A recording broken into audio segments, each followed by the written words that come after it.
Hi, this is Cale the Quick, and I'll be reading the classic novel by Herman Melville, Moby Dick, or The Whale. Chapter 1. Loomings. Call me Ishmael. Some years ago, never mind how long precisely, having little or no money in my purse and nothing particular to interest me on shore, I thought I would sail about and see the watery part of the world. It is a way I have of driving off the spleen and regulating the circulation. Whenever I find myself growing grim about the mouth, whenever it is a damp, drizzly November in my soul, whenever I find myself involuntarily pausing before coffin warehouses and bringing up the rear of every funeral I meet, and especially whenever my hypos get such an upper hand of me that it requires a strong moral principle to prevent me from deliberately stepping into the street and methodically knocking people's hats off, then I account it high time to get to sea as soon as I can. This is my substitute for pistol and ball. With a philosophical flourish, Cato throws himself upon his sword. I quietly take to the ship. There is nothing surprising in this. If but they knew it, almost all men in their degree, sometime or other, cherish very nearly the same feelings towards the ocean with me. There now is your insular city of the Manhattoes, belted round by wharves as Indian isles by coral reefs. Commerce surrounds it with her surf. Right and left, the streets take you waterward.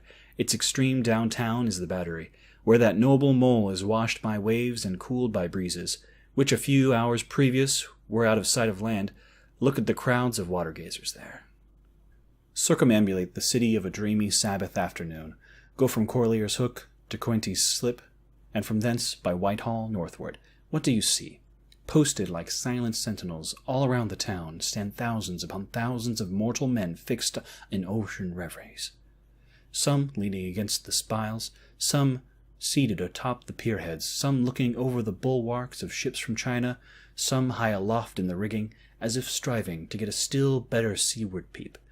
But these are all landsmen, of weekdays pent up in lath and plaster, tied to counters, nailed to benches, clinched to desks. How then is this? Are all the green fields gone? What do they do here? But look! Here come more crowds, pacing straight for the water, and seemingly bound for a dive. Strange! Nothing will content them but the extremest limit of the land. Loitering under the shady lee of yonder warehouses will not suffice. No, they must get just as nigh the water as they possibly can without falling in. And there they stand, miles of them, leagues, inlanders all. They come from lanes and alleys, streets and avenues, north, east, south, and west. Yet here they all unite. Tell me, does the magnetic virtue of the needles of the compasses of all those ships attract them thither? Once more, say you are in the country, in some high land of lakes. Take almost any path you please, and 10 to 1 it carries you down in a dale, and leaves you there by a pool in the stream. There's a magic in it.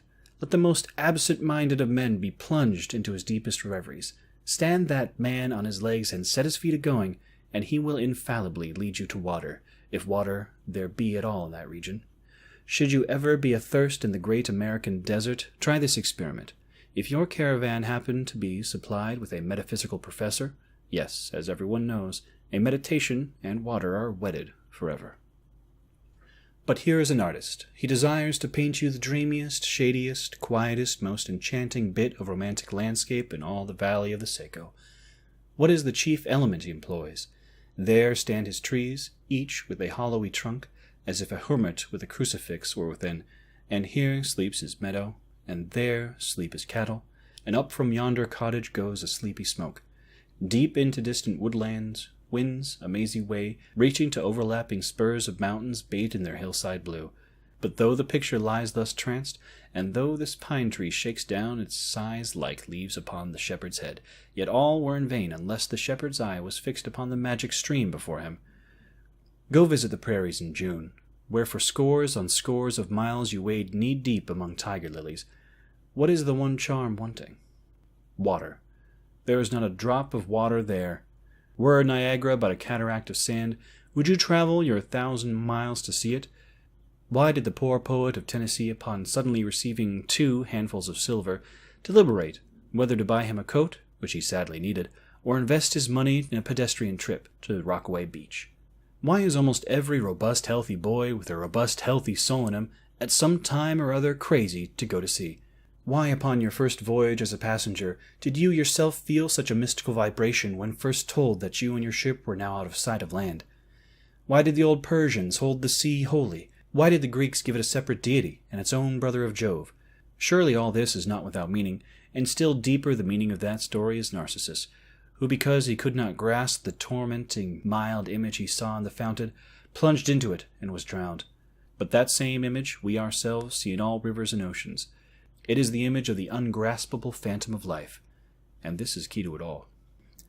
Now, when I say I'm in the habit of going to sea whenever I begin to grow hazy about the eyes and begin to be overconscious of my lungs, I do not mean I have it inferred that I ever go to sea as a passenger.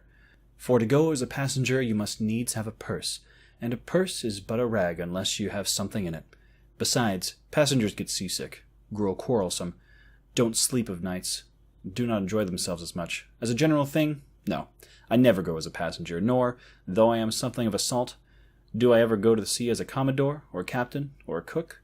I abandon the glory of any distinction of such offices to those who like them. For my part, I abominate all respectful toils, trials, and tribulations of every kind whatsoever. It is quite as much as I can do to take care of myself, without taking care of ships, barks, brigs, schooners, and what not. And as for going as a cook, though I confess there is considerable glory in that, a cook being a sort of officer on shipboard, yet somehow I never fancied broiling fowls, though once broiled, judiciously buttered, and judgmentally salted and peppered, there is no one who will speak more respectfully, not to say reverentially, of a broiled fowl than I will. It is out of the idolatrous dotings of old Egyptians upon broiled ibis and roasted river horse that you see the mummies of the creatures in their huge bakehouses of the pyramids. Now, when I go to sea, I go as a simple sailor, right before the mast, plumb down into the forecastle, aloft there to the royal masthead. True, they rather order me about some and make me jump from spar to spar like a grasshopper in a May meadow, and at first this sort of thing is unpleasant enough. It touches one's sense of honor, particularly if you come of an old established family in the land, the Van Rensselaers, or Randolphs, or Hardicanutes.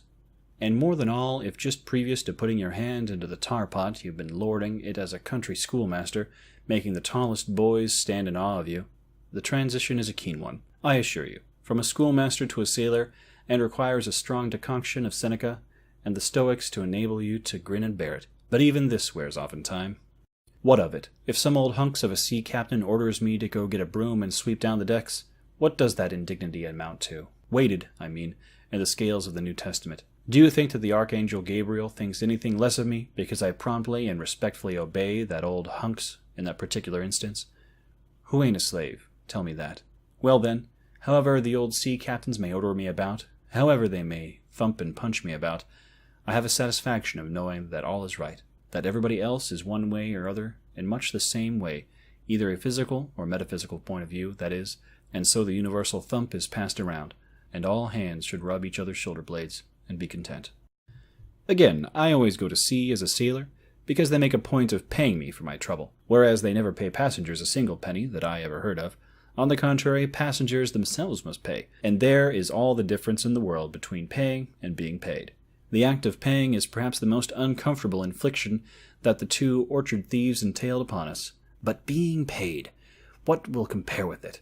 The urbane activity with which a man receives money is really marvelous, considering that we so earnestly believe that money to be the root of all earthly ills, and that on no account can a moneyed man enter heaven. How cheerfully we consign ourselves to our perdition. Finally, I always go to sea as a sailor because of the wholesome exercise and pure air of the forecastle deck, for as in all this world, headwinds are far more prevalent than winds from astern. That is, if you never violate the Pythagorean maxim. So, for the most part, the Commodore on quarter-deck gets his atmosphere at second hand from the sailors on the forecastle. He thinks he breathes it first, but not so. In much the same way do the commonalty lead their leaders in many other things, at the time that the leaders little suspect it. But wherefore it was that after having repeatedly smelled the sea as a merchant sailor, I should now take it to my head that I go on a whaling voyage. This is the invisible police officer of the fates, who has the constant surveillance of me, and secretly dogs me, and influences me on some unaccountable way. He can better answer than anyone else. And, doubtless, my going on this whaling voyage formed part of the grand program of Providence that was drawn up long ago, It came as sort of a brief interlude and solo between more extensive performances. I take it that this part of the bill must have run something like this.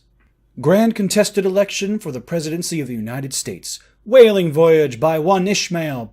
Bloody battle in Afghanistan. Though I cannot tell why it was exactly that those stage managers, the Fates, put me down for this shabby part of a whaling voyage, when others were set down for magnificent parts in high tragedies, and short and easy parts in genteel communities, and jolly parts in farces.